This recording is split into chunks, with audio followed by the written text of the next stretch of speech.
दोस्तों नमस्कार। 4 PM news network और 4 PM गुजरात पर आप सभी का बहुत बहुत स्वागत है। मैं हूं आपका दोस्त मयूर जानी। दोस्तों हम सब जानते हैं कल शाम के वक्त जो है कि घोषणा हुई कि एक संसद का विशेष सत्र जो है वो 18 सितंबर से लेके 22 सितंबर के बीच उसको बुलाया जाएगा।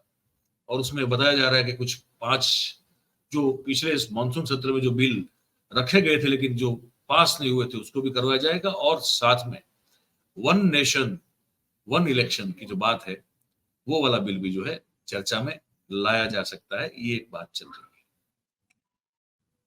बहुत सारे कयास लगाए जा रहे हैं कि तो वो जो बात जो कब से कही जा रही है क्या वो सच होने वाली है कि भाई सरकार को जो है कैबिनेट को भंग कर दिया जाएगा और दिसंबर में जो है चुनाव जो है वो देश में 5 राज्यों में जो हो रहे उसके साथ साथ लोकसभा के भी चुनाव करवा दिए जाएंगे।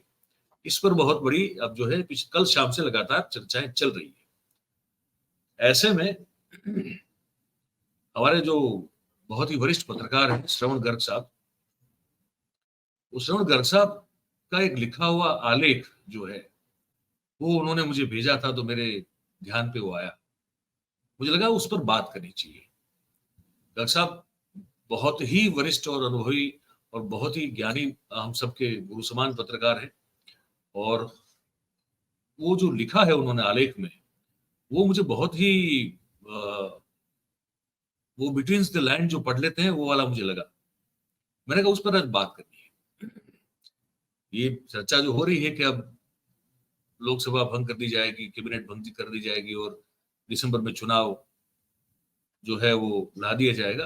पर उसके पीछे की जो एक और बात है वो बड़ी महत्वपूर्ण बात है। वो मैं आपको बताने जा रहा हूं जो गर्ग साहब ने अपने आलेख में लिखी हुई है।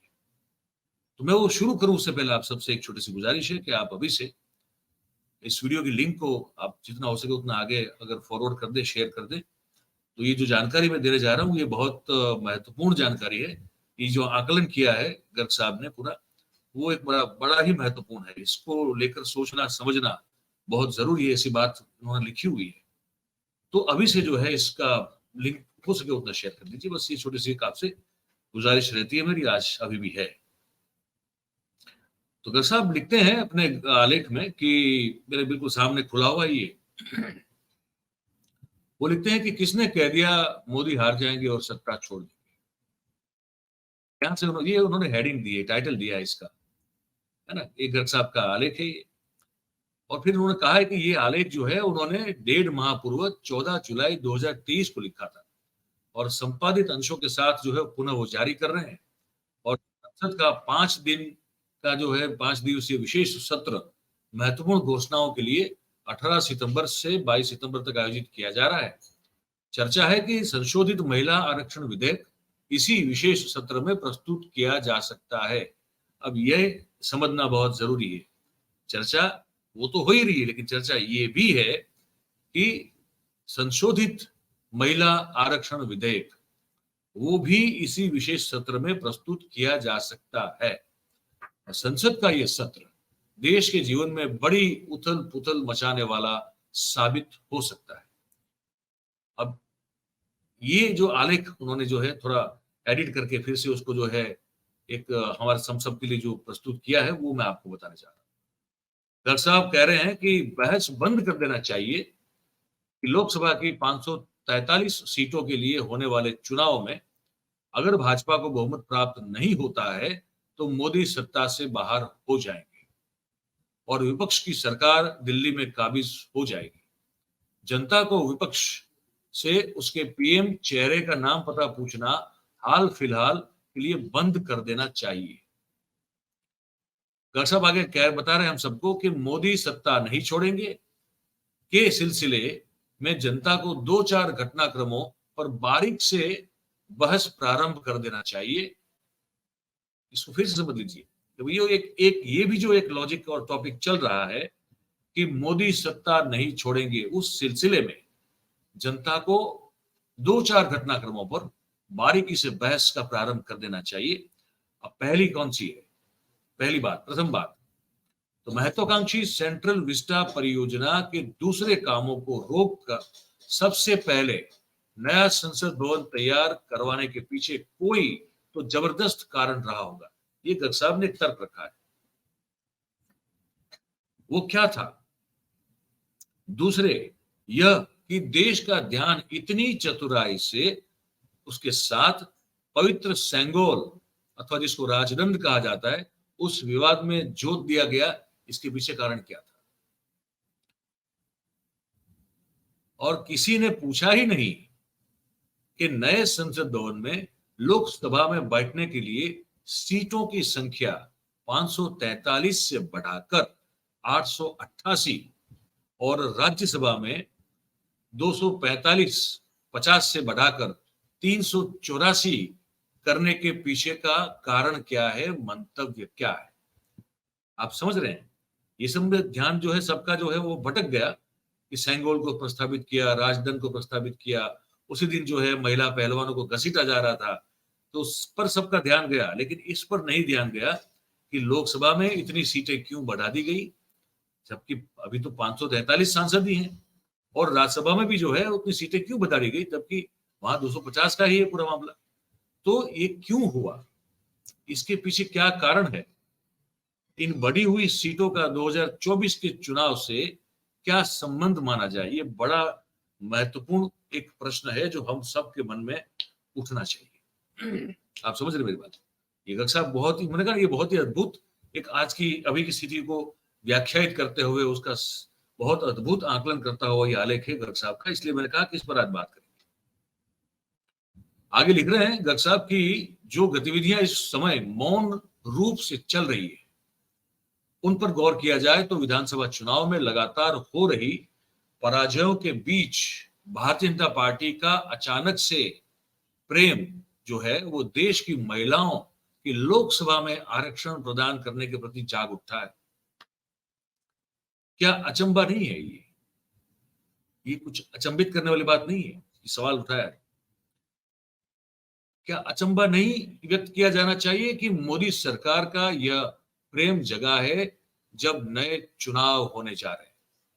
पिछले 9 सालों में इस सिलसिले में पता नहीं, हाँ ये बात बड़ी महत्वपूर्ण है, कह रहे कि पिछले 9 सालों में इस सिलसिले में महिला आरक्षण बिल को लेकर एक पत्ता भी नहीं हिला था, और अचानक जो है उस पर जो है अब इसी विशेष सत्र में उस पर जो है बिल पारित करने की बात संभावना व्यक्त की जा रही है। तो 9 साल तक नहीं कुछ किया, अभी लोकसभा चुनाव से पहले क्यों? ये सवाल हर एक व्यक्ति के मन में इस पर जो है उठना चाहिए।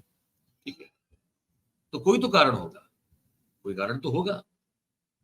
चर्चा है कि साल 2010 से यानी कि उससे पहले भी से लंबित ये जो बिल है वो लंबित है, तब से महिला आरक्षण विषय विधेयक जो है अब पेश किया जा सकता है। 12, 13, 14 साल या समझ लीजिए कि 15 साल से भी थोड़े आगे के समय से ये लंबित है ये बिल।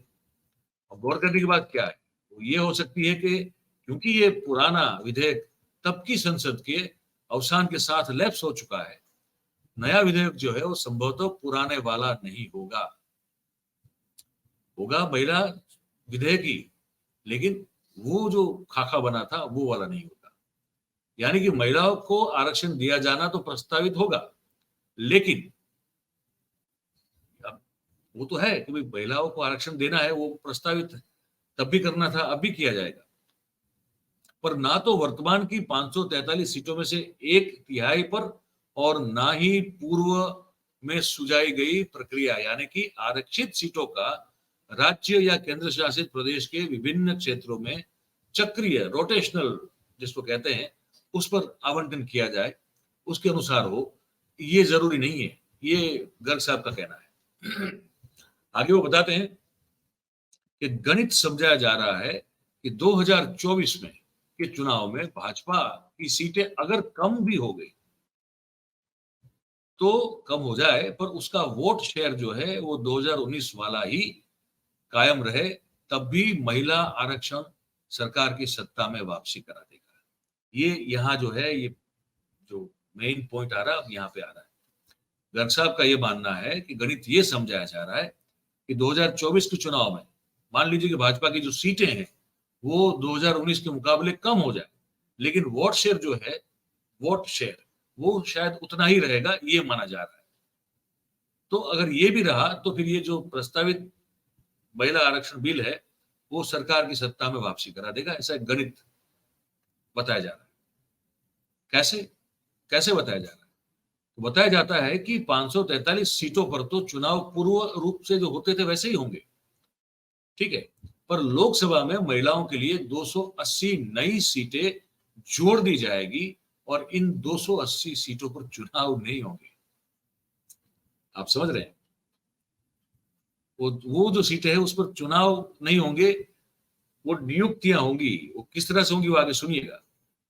लोकसभा चुनाव में राजनीतिक दलों को राज्यों में जो भी वोट शेयर प्राप्त होगा उसी के अनुपात में, है ना, उस अनुपात को ध्यान में रखते हुए उन दलों को जो है महिलाओं को जो जिनको फिर वो नियुक्त किया रिप्रेजेंटेटिव के तौर पर भेजना चाहें तो उनको फिर वो 280 जो सीटें होंगी आरक्षित महिलाओं के लिए उसमें स्थान मिल जाएगा। और इसके लिए प्रत्येक दल को 280 महिलाओं की सूची जो है प्राथमिकता के क्रम में देनी पड़ेगी। आप समझ रहे हैं, ये बड़ा पेचीदा मामला है, लेकिन समझने की कोशिश कीजिएगा। मतलब ये है कि आरजेडी हो, जेडीयू हो, समाजवादी पार्टी हो, ये सब जो है, ये सब आदि जो दल हैं, वो दल अगर चाहेंगे तो वोट शेयर के आधार पर मिलने वाली अपनी कुछ या सभी सीटें पिछड़ी जाति की महिलाओं को दे सकेंगे।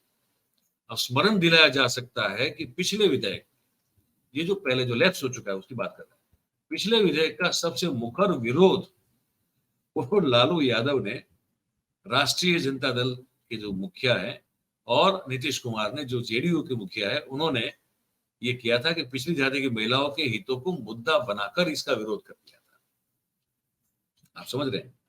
अब जिस तरह का तर्क भाजपा के क्षेत्रों में चर्चा में है उसके अनुसार 1984 के चुनाव में भाजपा को सीटें चाहे 2 मिली थी, वोट शेयर के मामले में कांग्रेस के बाद वही दूसरे नंबर पे थी।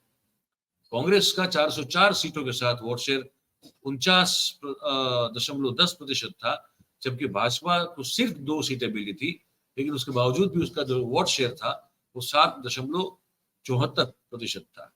मतलब कि भाजपा तब 96 सीटों पर पार्टी, अच्छा, और हाँ, फिर वो जब 96 सीटों पर पहुंची तब की बात अगर करें तो वो दूसरे क्रम पर हो रही थी वहां पे उस समय, ठीक है। अब इनमें से 84 पर भाजपा ने 1989 में जीत प्राप्त कर ली। तर्क ये है कि आनुपातिक प्रतिनिधित्व के आधार पर महिला आरक्षण अगर होता है तो भाजपा की सीटें कहीं ज्यादा होगी, ये तर्क दिया जा रहा है। और ये गैस बोतल में 200 रुपए की जो छूट है उसको आप समझिए। अगर ये बात गर्ग साहब की जो है उसको, उस तर्क को हम बहुत मजबूत मान के चलें, क्योंकि मुझे चलने का मन हो रहा है, मतलब ये है कि महिलाओं का तुष्टिकरण होगा अभी आगे। और आप समझ रहे हैं, ये भी एक समझने जैसी बात है। अब जो तर्क भाजपा की खुशहाली के संदर्भ में दिया जा रहा है वही कांग्रेस को खुश करने के लिए भी बांटा जा रहा है। समझा जा रहा है कि 2019 के लोकसभा चुनाव में भाजपा को 37.35% वोट शेयर पर 303 सीटें मिली थी, जबकि 19.49% वोट शेयर प्राप्त कर दूसरे क्रम पर रहने वाले के बावजूद भी कांग्रेस को सिर्फ 52 सीट्स जो है वो प्राप्त हुई थी। अगर आनुपातिक प्रतिनिधित्व के साथ महिला आरक्षण होता है तो कांग्रेस की सीटें भी बढ़ जाती है और उससे विपक्ष का नेता बनने का हक मिल जाता है। ये भी एक तर्क जो है वो तीर की तरह फेंका जा रहा है, समझिए। और उपसंहार में जो है गर्ग साहब ये कहना चाहते हैं कि भाजपा मानकर चलने लगी है कि 2024 में उनकी जो सीटें हैं वो काफी कम होने वाली है, पर उसे यकीन है कि उसका वोट शेयर जैसे कर्नाटक में जो है यथावत रहा, वैसे ही इस आने वाले लोकसभा चुनाव में भी वो पूर्ववत यथावत ही रहेगा और महिला आरक्षण के जरिए लंबे समय के लिए उनकी सरकार में वापसी हो सकती है। ये तर्क बहुत समझने जैसा है, ये संभावना को बहुत खंगालने जैसा है। आप इस पर सोचिएगा। और देखा यही जा रहा है कि महिला आरक्षण विधेयक अब किस शक्ल में पेश किया जाएगा, और ये देखना बाकी है। कृषि कानून विधेयक का स्मरण कीजिए। अमित शाह की चेतावनी और जांच एजेंसियों की क्षमता का ध्यान कीजिए, और अंत में मन की बात सुनिए कि सत्ता में वापसी के लिए मोदी क्या क्या कर सकते हैं। क्या विपक्षी पार्टियां सरकार के विधेयक का समर्थन करेगी? नहीं करेगी तो देश की राजनीति की जो परिस्थिति है वो क्या बनेगी? और ये सोचकर ये भी देखिए कि लाडली बहनों की उपस्थिति से उज्जवल 823 संसद जो सदस्यीय नई लोकसभा होगी वो कैसी नजर आने वाली है। ये है आकलन, ये मुझे बहुत ही तर्क संगत और मुझे बड़ा ही सटीक लग रहा है। अब ये इसमें भारतीय जनता पार्टी फिर से सत्ता में बैठ पाएगी, नहीं बैठ पाएगी, कांग्रेस सत्ता में आएगी, नहीं आएगी, कौन जीतेगा, कौन हारेगा, कौन सरकार बनाएगा, वो एक फिर वो अलग बात है। लेकिन ये बात जो है, इस महिला सुरक्षा विधेयक को लेकर जो एक पूरा एक जिसे कहते हैं ना, इसको खोल के रख दिया पूरे विषय को, और उसकी क्या असर हो सकती है, क्या प्रभाव उसका हो सकता है, वो चीजों को जो अभी हमने आपको बताया, जो गर्ग साहब ने अपने आलेख में लिखा हुआ है, वो बड़ा महत्वपूर्ण है। तो हम ये आपको आज बताना चाहते थे। अब आप इस कार्यक्रम को, इस बार ये जो पूरी बातचीत है उसको सुनकर, देखकर आपको क्या आपके मन में विचार आता है, ये हमको आप जरूर जो है नीचे हमारा कमेंट बॉक्स है, इसमें आप लिख के हमको बताइए। और ये कार्यक्रम बड़ा महत्वपूर्ण है, ये बात हमने जो कही है वो बहुत महत्वपूर्ण है। तो हम आपसे गुजारिश करेंगे कि अगर बात आपको हमारी अच्छी और सच्ची लगी हो, इस बात को आपने पसंद किया हो, तो फिर जो है इस वीडियो को लाइक कर दीजिए और इसकी लिंक को हो सके उतना शेयर कीजिए, और हमारी चैनल जो है उसको आप सब्सक्राइब करें और अपने आसपास के लोगों से करवाएं। आपका बहुत बहुत धन्यवाद करते हैं, आप इस कार्यक्रम में हमारे साथ जुड़े। Thank you very much. नमस्कार।